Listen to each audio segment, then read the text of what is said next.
నమస్తే అండి. నమస్తే అండి. అప్పట్లో చాలా సినిమాలు అయితే అంటే కొన్ని హిట్ అయినవి ఉన్నాయి, కొన్ని ఫట్ అయినవి ఉన్నాయి.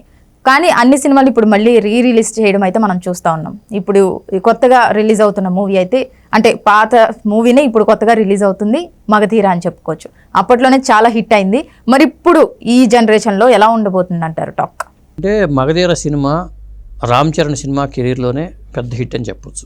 ఎందుకంటే RRR వచ్చినా కానీ ఆ RRRకి ముందు మగధీర సినిమానే. ఎందుకంటే వాళ్ళిద్దరూ RRRకి రూపొందడానికి కారణం కూడా మగధీర కెమిస్ట్రీ వర్కౌట్ అయ్యింది.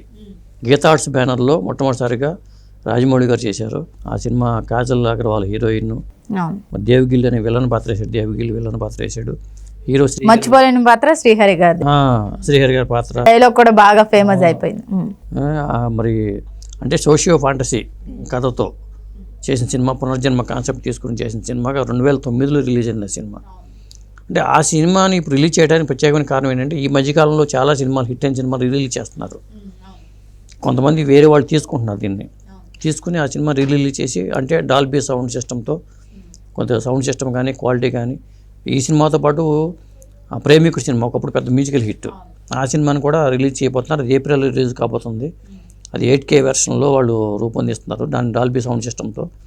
అప్పట్లో మ్యూజికల్ హిట్ అయిన సినిమాని 8K వెర్షన్లో ఇప్పుడు మా డీటెయిల్ చేసి మార్పు చేసి కన్వర్ట్ చేస్తారన్నమాట. రీల్లో తీసిన సినిమా, ఫిల్మ్లో తీసిన సినిమాని డిజిటల్లో కన్వర్ట్ చేసి రిలీజ్ చేయబోతున్నారు. అది ఇక మగధీర అనేసరికి నాకు తెలిసి ఇది డిజిటల్లో రూపొందిన సినిమాని దీన్ని మళ్ళీ రిలీజ్ చేయడం అనేది ఒక ఇప్పుడు అవసరం కూడా. ఎందుకంటే రాజమౌళి గారికి సినిమాలు కూడా ఇప్పుడు సెట్స్ మీదకి వెళ్ళలేదు, ఇంకా 3 ఏళ్ళు పడుతుంది ఆయన సినిమా రావాలంటే. కాబట్టి మగధీర రిలీజ్ అనేది భారీ అంచనాలు అయితే ఉన్నాయి. అంటే అప్పుడు సినిమాలన్నీ ఇప్పుడు మళ్ళీ రిలీజ్ చేయడానికి కారణం ఏంటంటారు? అంటే కలెక్షన్స్ కోసమా, లేకపోతే సక్సెస్ లేక, అప్పుడు సక్సెస్ లేక ఇప్పుడు సక్సెస్ పొందడానిక, దేనికోసం అంటారు? అంటే థియేటర్లు కూడా ఖాళీగా ఉంటున్నాయి, సరైన సినిమాలు లేనప్పుడు. వస్తే ఒకసారే ఉంటున్నాయి, అప్పుడు థియేటర్లు దొరకట్లేదు సీజన్లో. అన్న సీజన్లోనేమో థియేటర్లు కూడా ఖాళీగా ఉంటున్నాయి. ఒక మామూలుగా చిన్న సినిమా రిలీజ్ అయితే ఎవరు థియేటర్కి వెళ్ళి సినిమాలు చూస్తున్నారు. అందువల్ల అప్పట్లో హిట్ అయిన సినిమాలని ఇప్పుడు మీరు ప్రేమికుడు సినిమా విషయానికి వచ్చేసరికి 30 ఏళ్ల క్రితం రిలీజ్ అయిన సినిమా. 30 ఏళ్ల క్రితం రిలీజ్ అయిందంటే ఇప్పుడు యూత్కి దగ్గరగా ఉండే సినిమా అది మ్యూజికల్గా. కానీ ఇప్పుడు 30 ఏళ్ల వయసు ఉన్న వాళ్ళకి అది కొత్త సినిమానే కదా, నెట్లో చూడకపోతే కొత్త సినిమానే కదా. ఖచ్చితంగా అది ఒక ట్రెండ్ క్రియేట్ అవుద్ది. ఏమవుతుందంటే ఇలాంటి కొన్ని పాత సినిమాలని మగధీర విషయం తీసుకుని పెడితే ప్రేమికుడు కానీ లేదా కొన్ని సినిమాలు కానీ మినిమం 10 లక్షల నుంచి ₹1 కోటి వరకు అమ్ముతున్నారు వేరే వాళ్ళకి. వాళ్ళు థియేటర్లో రిలీజ్ చేసుకుంటున్నారు. ఒక వారం రోజులు ఆడినా కానీ చాలు అనే ఉద్దేశంతో. అది కన్వర్షన్ చేయడానికి మినిమం 6 లక్షలు ఖర్చు పెడితే కన్వర్ట్ అవుతుంది సినిమా. ఓకే. అందువల్ల అది ఒక 6 లక్షల కన్వర్షన్కి ఖర్చు పెట్టి 10 లక్షలు పెట్టి రైట్స్ కొనుక్కొని ఒక 20 లక్షలతో సినిమా అయిపోతుంది. ఒక కొత్త సినిమా చేయాలంటే ఒక 2 కోట్లు, మినిమం 2 కోట్లు 3 కోట్లు కావాలి. ఒక 20 లక్షలు 30 లక్షలు పెడితే లేదా ఒక 50 లక్షలతో కొత్త మంచి సినిమా అవుతుంది కదా. దీన్ని మనం రిలీజ్ చేస్తున్నారు వాళ్ళు కన్వర్ట్ చేసుకుని.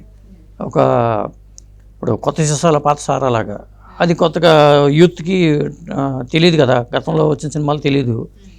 అందువల్ల ఆ ప్రయత్నం చేస్తున్నారు. ఇప్పుడు మగధీరకు వచ్చేసరికి ఏమవుతుందంటే 27వ తారీఖుని పుట్టినరోజు రామ్ చరణ్ది, 26ని సినిమా రిలీజ్ చేస్తున్నారు.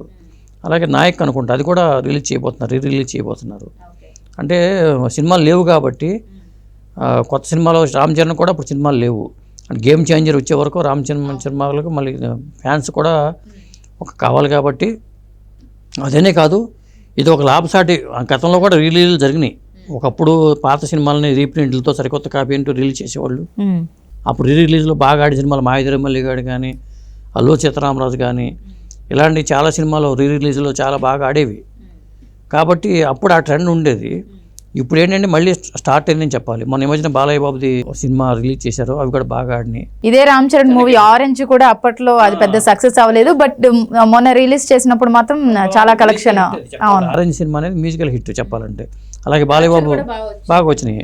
చెన్నకేశ్వర రెడ్డి సినిమా అప్పట్లో మరి రిలీజ్ చేస్తే బాగా ఆడింది, అది యావరేజ్.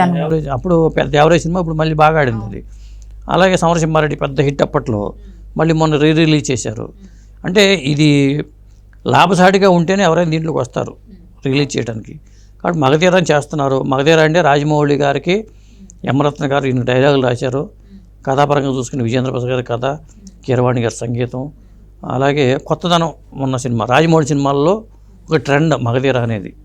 ఆ తర్వాత రాజమౌళి గారు బాహుబలి లాంటి ప్రయత్నం చేయాలన్న ఆలోచనకి ఇది పునాది అని చెప్పాలి మగధీర అనేది. అంటే ఇప్పుడు ఈ మూవీస్ అన్ని రిలీజ్ చేయడం వల్ల పీపుల్ని ఎంటర్టైన్ చేస్తున్నారు అనే సంగతి పక్కన పెడితే ఈ కలెక్షన్ ఎవరికి లాభం అంటారు?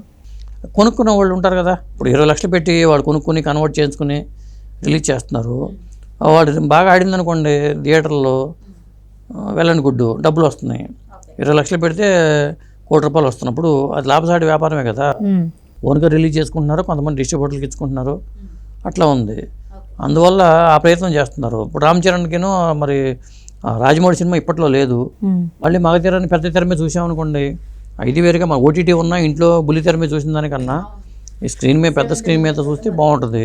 మరి ప్రేమికులు లాంటి సినిమాని అప్పట్లో పెద్ద మ్యూజికల్ హిట్ 7 నుంచి 9 పాటలు దాకా ఉన్నాయి ఆ సినిమాలో. ఆ పాటలన్నీ ఇప్పుడు మళ్ళీ డాల్బీ సిస్టంలో సౌండ్ సిస్టంలో మరి ప్రభుదేవ డ్యాన్సు, అలాగే ప్రభుదేవత కలిపి బాలసుబ్రహ్మణ్యం డ్యాన్స్ చేసిన పాటలు కూడా ఉన్నాయి దాంట్లో. అలాగే ఒడివేలు ప్రభుదేవ కలిసి డ్యాన్స్ చేసిన పాటలు ఉన్నాయి. ఆ ప్రేమికుడు అనేది ట్రెండ్ అసలు అప్పట్లో. కేటీ కొంచెం చేసిన సినిమా ఖర్చు వెనకాడకుండా తీశారు. ఆ పాటల పరంగా పెద్ద హిట్ అది. ఆ సినిమా రిలీజ్ చేయబోతున్నారు. నిన్ననే దానికి సంబంధించిన చిన్న ప్రెస్ మీట్ పెట్టారు. అఫీషియల్గా ప్రభుదేవాన్ని పిలిపించి దీన్ని కూడా ప్రీ రిలీజ్ ఈవెంట్ చేద్దామనే ఆలోచనలో ఆ నిర్మాతలకి ఉంది. ఏప్రిల్లో ఆ సినిమా రిలీజ్ కాబోతుంది. 26వ తారీఖు అయితే మగధీర, 27వ తారీఖు రామ్ చరణ్ పుట్టినరోజు కాబట్టి ఈ సందర్భం కలుగుతుంది. అలాగే మా రామ్ చరణ్కి సంబంధించింది గేమ్ చేంజర్కి సంబంధించిన టీజరో ఏదో రిలీజ్ అయ్యే అవకాశాలు కూడా బర్త్డే రోజు రిలీజ్ అవకాశం ఉంది. అదండి.